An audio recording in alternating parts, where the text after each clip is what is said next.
So I kind of grew up all around the world, mostly grew up in the United States. My mom is American and my father is Bangladeshi.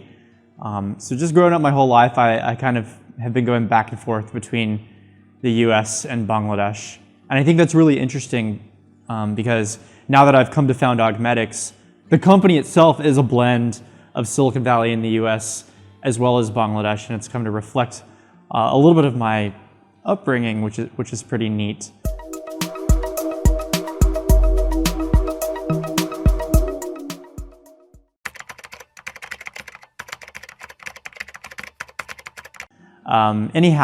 When I grew up, I ultimately went to college at Duke University. I studied biomedical engineering then and there. And then after graduating, I went and moved to California and started working in the world of healthcare, mostly in a medical device company called Edwards Life Sciences. While there, I really caught the healthcare bug and I learned the trials and tribulations of what it's like to be a doctor. In addition, I kind of wanted to pursue a career that wasn't just high tech, but was also somehow doing good for the world, making it better. The Augmedix founding story is very much like a Silicon Valley caricature in a fun way. I'd always been interested in the intersection between healthcare and technology, and I've been brainstorming ways to do disruptive things there, but never quite knew exactly how, when, or why. It was just stirring in my mind. And I've always been interested in startups. A lot of that interest came from when I was at Stanford. I'm not sure if you know, but Stanford is just like a boiling cauldron of startups and ideas, and just about everyone I knew was cooking up some crazy idea. So things were stirring in my head, but not exactly clear as to what. But that clarity came in the summer of 2012, actually. So I had just graduated from Stanford for grad school. I was there getting my MBA. Believe it or not, I was hanging out among friends at a park in San Francisco, and some of these friends that I was with worked at Google. And in their backpacks, one of the Googlers had a prototype device with them they called Google Glass. So I put on this device in the middle of the park, and me being the geek that I am, said, "Oh, this is super cool. I'm never giving this back to you. Have you thought about what you could do with doctors in this device?" And that's kind of how I became obsessed. You know, I thought to myself, I've got to build this business. I've got to build the first glass business and tilt it towards healthcare and enterprise. So basically a few weeks after that moment in the park, that eureka moment, I dropped everything that I was doing and I built the very first glass company, really with a mission to rehumanize the doctor-patient interaction. I've been growing that company ever since. And the original vision of how to go about tackling the problem from back then in the park is more or less what we're doing now. The team in the beginning was really small.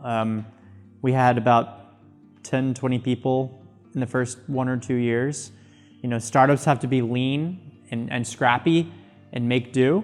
When I realized that the business of Augmedix required so much engineering talent, that talent is so hard to come by in the United States, and furthermore that Augmedix as a business will require a lot of human operators on our operations team that need excellent English, you know, good culture, good surroundings, good infrastructure.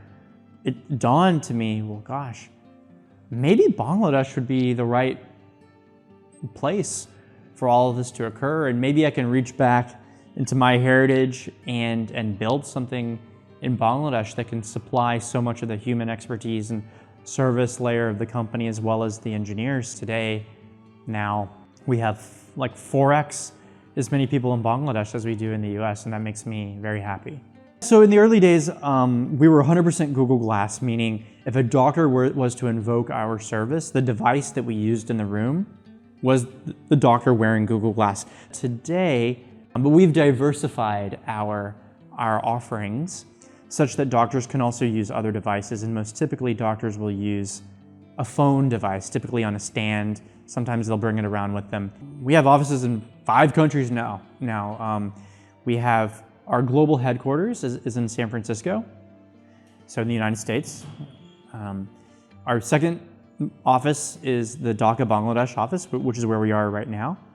It's actually our largest. It's where, but we also have very important offices in India, Sri Lanka, and Dominican Republic.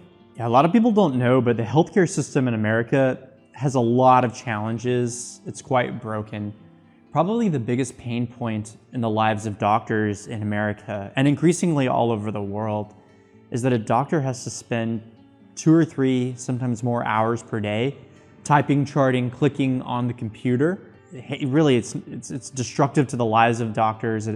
When the doctor has to do so much required documentation, they can't see enough patients, they can't pay attention to the patient right in front of them. So in any case, there are many broken parts of American healthcare: wait times, degraded patient experiences, expense, and the whole healthcare space in America is ripe for disruption and for innovation. The reason we exist is to place technology at the point of care that deburdens doctors and providers from having to do their own documentation and computer work. So when doctors invoke our service, they can actually have normal conversations with their patients. They don't have to be looking at the computer, they can be natural. And our service and technology in the background listens into that conversation between doctor and patient, structures it, and produces a medical note, a computerized medical note, better and faster than what the doctor would do. And it saves the doctor hours every day, makes the doctor really happy, improves the interaction, and so forth.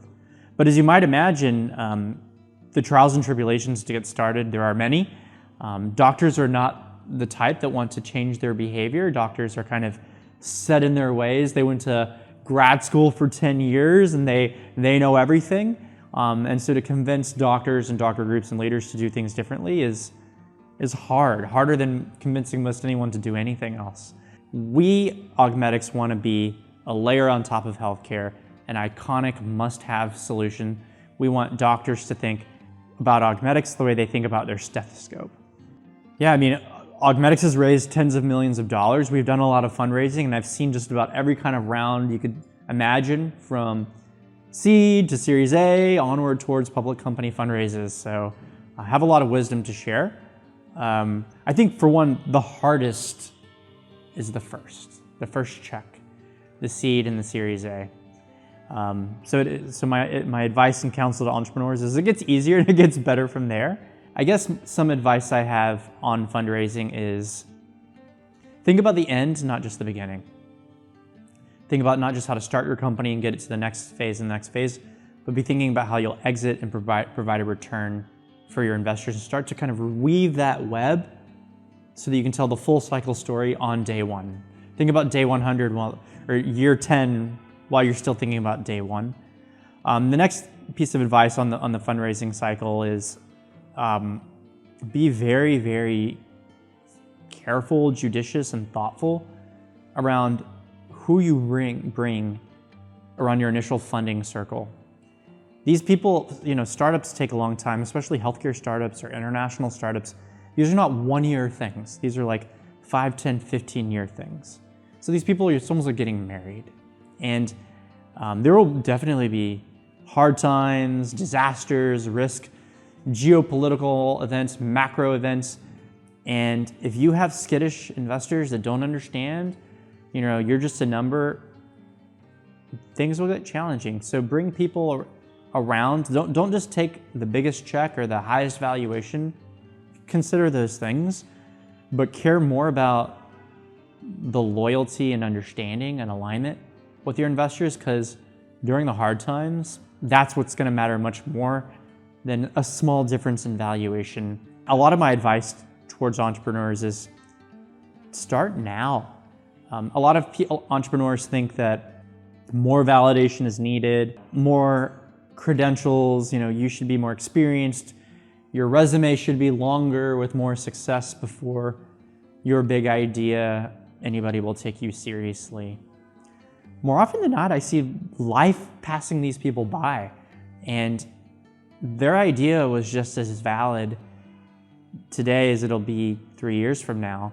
And if you wait with your ideas, other people will steal them and get started on them. So start now, get in the arena. If you really want to make it on the global employment arena, be sure to invest in your communication skills and your English skills, both written and verbal.